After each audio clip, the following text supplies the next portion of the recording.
നേരത്തെ ആഷ്മി പറഞ്ഞ പോലെ തന്നെ നമ്മൾ ആ സാങ്കേതികമായ നടപടിക്രമങ്ങളിലേക്ക് കടക്കുകയാണ്. സർക്കാർ രൂപീകരണത്തിന്റെ അടുത്ത പടിയിലേക്ക് കടക്കുന്നു. നിയുക്ത മുഖ്യമന്ത്രി വി ഡി സതീശൻ, കെ.പി.സി.സി അധ്യക്ഷൻ സണ്ണി ജോസഫ് എന്നിവർ ഗവർണറെ കാണാൻ പോവുകയാണ്. ലോക് ഭവനിലേക്ക് അവർ എത്തുന്നതിന്റെ ദൃശ്യങ്ങളാണ് നമ്മൾ കണ്ടുകൊണ്ടിരിക്കുന്നത്. അവരുടെ യാത്രയുടെ ദൃശ്യങ്ങൾ നമുക്ക് കാണാം.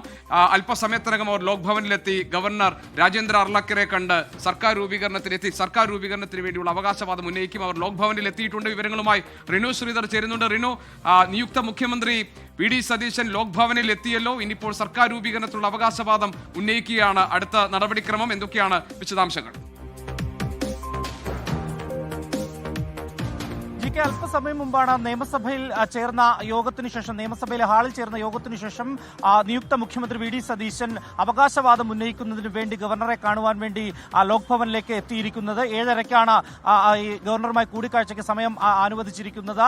ദീപാദാസ് മുൻഷി കേരളത്തിന്റെ ചുമതലയുള്ള AICC ജനറൽ സെക്രട്ടറിയാണ്. ഒപ്പം സണ്ണി ജോസഫ് കെ.പി.സി.സിയുടെ അധ്യക്ഷൻ എന്നിവരും ലോക് ഭവനിലേക്ക് വി ഡി സതീശനൊപ്പം ഉണ്ടായിരുന്നു എന്നുള്ളതാണ്. കൃത്യമായി തന്നെ തങ്ങളുടെ ഭൂരിപക്ഷം ഇന്നതാണ് എന്നുള്ള കാട്ടുന്ന കത്തടക്കം 102 MLA-മാരുടെ ഒപ്പം അടക്കമുള്ള കത്ത് ഗവർണർക്ക് കൈമാറും എന്നുള്ളതാണ്. ഒപ്പം നിയമസഭാ കക്ഷി നേതാവായി വി ഡി സതീശനെ തെരഞ്ഞെടുത്ത കത്തും കൈമാറി ഭൂരിപക്ഷം അറിയിക്കും എന്നുള്ളതാണ്, അവകാശവാദം ഉന്നയിക്കും എന്നുള്ളതാണ് നമുക്ക് ലഭിക്കുന്ന വിവരം. എന്തായാലും തിങ്കളാഴ്ച തന്നെ സത്യപ്രതിജ്ഞ ഉണ്ടാകും എന്നുള്ളത് തന്നെയാണ് നമുക്ക് ഏറ്റവും ഒടുവിലും ലഭിക്കുന്ന വിവരം. തിരുവനന്തപുരത്തെ സെക്രട്ടേറിയറ്റിന് പുറകിലുള്ള സെൻട്രൽ സ്റ്റേഡിയത്തിൽ അതിനു വേണ്ടിയിട്ടുള്ള ഒരുക്കങ്ങൾ പൊതുഭരണ വകുപ്പ് തുടങ്ങിയിട്ടുണ്ട്. എന്തായാലും 11ാം ദിവസം തെരഞ്ഞെടുപ്പ് ഫലം വന്ന് 11ാം ദിവസം ഇതാ ഒടുവിൽ വി ഡി സതീശനെ മുഖ്യമന്ത്രിയായി തെരഞ്ഞെടുക്കുന്ന UDF വലിയ ആഘോഷമാക്കി മാറ്റാൻ തന്നെയാണ് ഇപ്പോൾ UDF തീരുമാനിച്ചിരിക്കുന്നത്.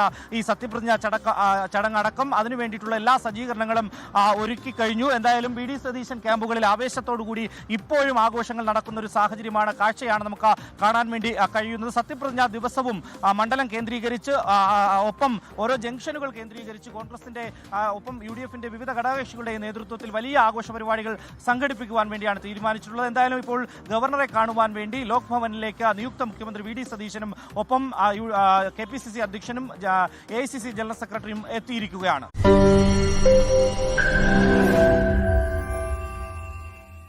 ലോകത്തെവിടെയായാലും ഏത് സമയത്തും 24 വാർത്തകളും ഓഗ്മെന്റഡ് റിയാലിറ്റി പാക്കേജുകളും എക്സ്പ്ലെയിനറുകളും വിശദമായി കാണാൻ ഞങ്ങളുടെ YouTube ചാനൽ നിങ്ങൾക്ക് സബ്സ്ക്രൈബ് ചെയ്യാം.